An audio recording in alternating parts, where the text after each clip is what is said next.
Sa Valencia City, pinagtibay ng lahat ng 31 mga barangay sa lungsod ang resolusyon na nagdedeklarang bawal ang mga NPA sa kanilang komunidad. Sinabi ni City Mayor Ami Galario na ito'y nagkakaisang paninindigan ng mga barangay official na nagdedeklara sa mga NPA at kanilang mga taga-suporta na persona non grata sa mga barangay.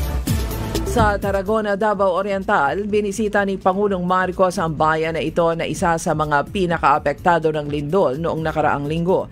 Nagpasalamat ang mga mamamayan sa pagbisita ng Pangulo at sinabing sana ay may dala siyang ayuda upang maitayo nila muli ang kanilang mga nasirang bahay. Inanunsyo na tuloy-tuloy ang tulong ng pamahalaan sa mga biktima ng kalamidad.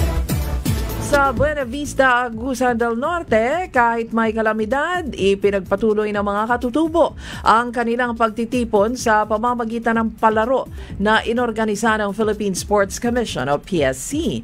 Ang Indigenous Peoples Games ay ginawa nitong weekend sa tulong ng National Commission on Indigenous Peoples, Department of Education at ng Agusan del Norte Provincial Government. Sa kabila ng lindol, lahat ng 11 bayan sa Agusan del Norte ay nagpadala ng kanilang mga manlalaro.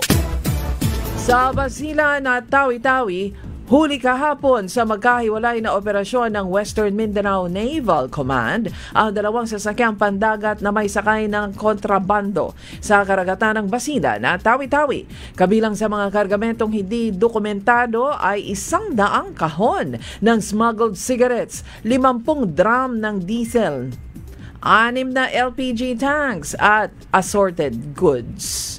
Kulong ang mga tripulante ng dalawang lansa at inihahanda na ang kaso laban sa kanila.